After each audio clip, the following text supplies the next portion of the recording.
Well, I guess that once I have something stuck in my head, I kind of like to follow it through. So I think what I'll do is I'm just going to mix up some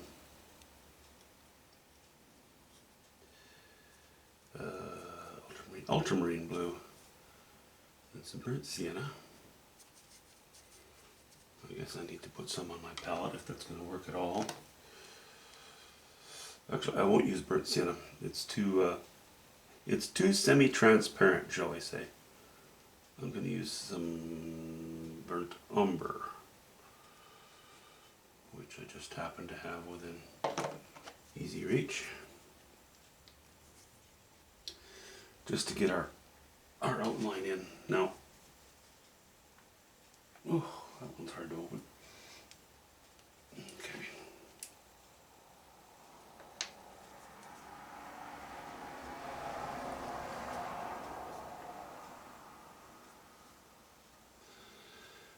Now I actually have paused my I have my video from this morning on the computer, and I'm just paused at the scene that I zoomed in on a little bit in order to refer to it.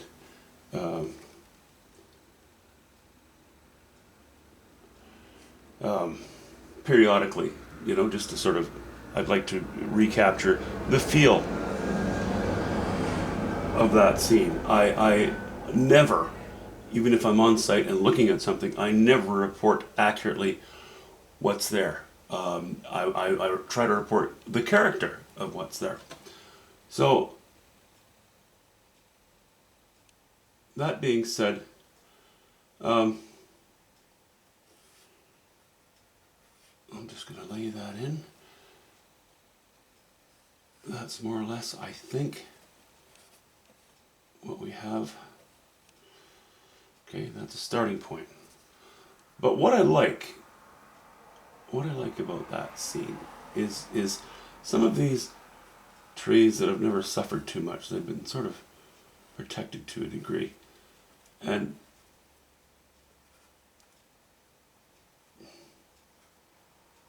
some of these boughs really go out pretty far.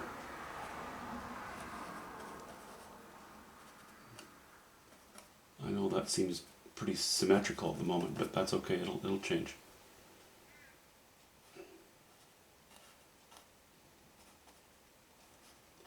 And don't forget, I'm not painting right now. I'm just washing it. Okay, I'd like to just have a look at that. One tree to the. Okay.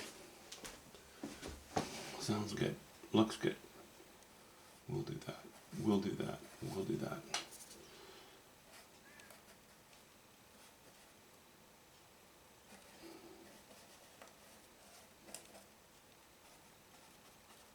Okay, that's a bit. Don't forget, I'm going to be cutting into these trees with the sky behind it.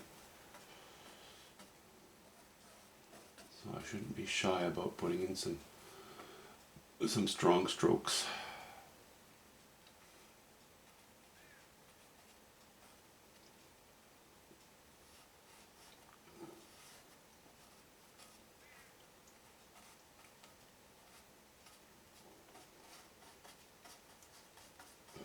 Skinnier one there.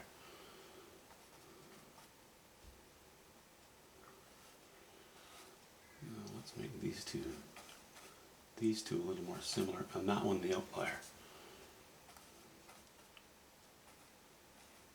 You're not seeing much design there yet, but that'll come with time.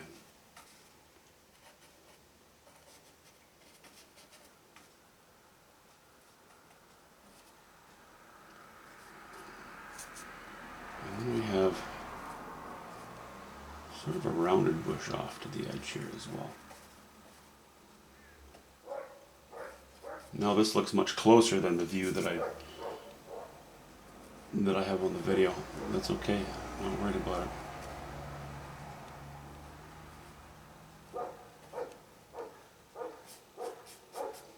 it. And yes, there is something like this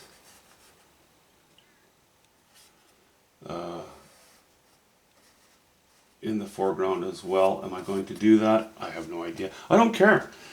All I'm going to do, because the important part of this painting is right in here. Not dead center, but awfully close to it. I'm going to stain the rest of it much darker.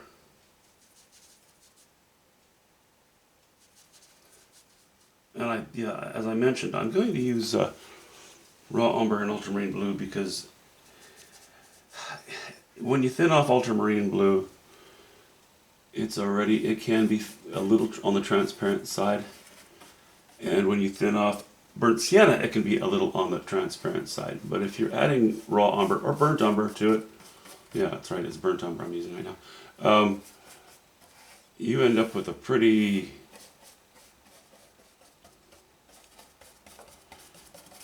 pretty dark, pretty opaque, I guess is the word I'm after, color. Okay. Gee, I'm just going to stay dark here in the foreground. You know what? Let's just get rid of the white. Let's just get rid of the white while we're at it, eh? There. It is a study. If it ends up as a painting, that's a bonus. But we don't need to worry about a lot of light. If I have some water in here, it'll probably pick up some of the light from behind, but for the most part, I'm not concerned. Okay, let's give the brush a little washy poo here. And I know I'm using a very large brush. I would use a smaller one, but it's in the car. I have already put the easel in the car so that the next time I run out, I won't forget it at home. And my brushes I left in the car too because I don't want to forget them. So that's why I'm using this big thing. Okay, now it's a gray day today. The day that I went to paint, or went to do a little of this plein air stuff. So I don't think that I want to keep this gray. I think I'd like to have some sparkle to it. I'd like to have a sort of a jewel-ish look to it. So what I'll do is I'm mixing yellow ochre, alizarin crimson, and just a touch of raw umber just to keep it toned down a bit. And we're going to, we're going to lay that as our wash in here, okay?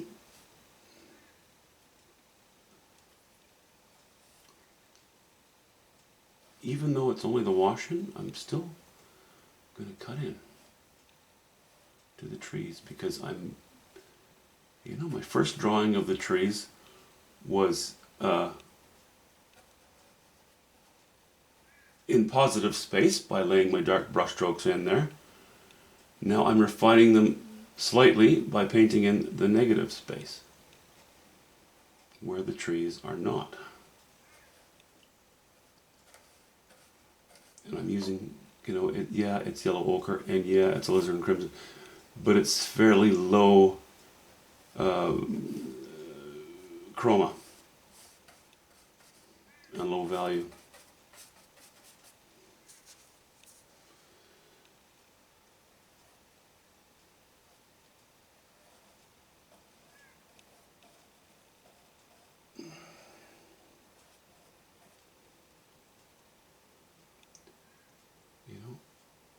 This tree here, I think, was cut in a little more than that.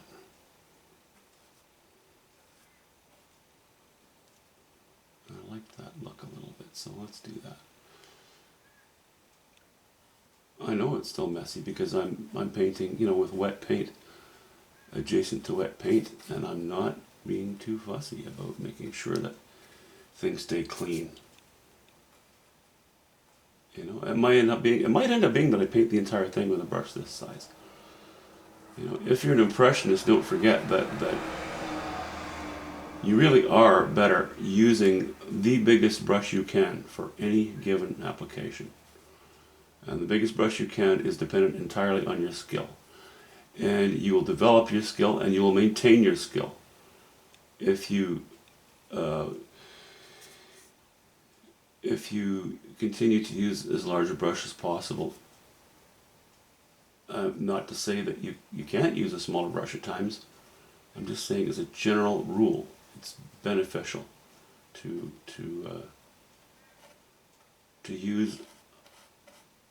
use a large, cumbersome tool more effectively than a tiny little brush, a tiny little tool where you can just do all kinds of tiny things, because the painting gets boring. That's my way of seeing it. Okay, I'm adding a touch of ultramarine blue to this, and a little more alizarin crimson, because we're gonna do this. We're gonna keep our glow around this area. Okay, so that's it. That's our washing. Not much to it. It's very wet, and as I had noticed before, the gesso that I put on here, or the primer that I put on the panel earlier, is not as absorbent as are some other acrylic latex exterior primers, or as gesso brand gesso.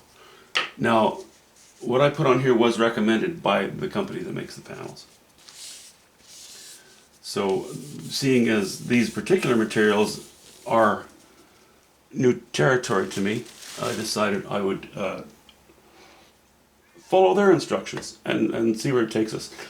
Following their instructions pretty much is the closest thing you can do to ensure that you've got good workmanship. I'll square off a little bit for a minute here just to show you.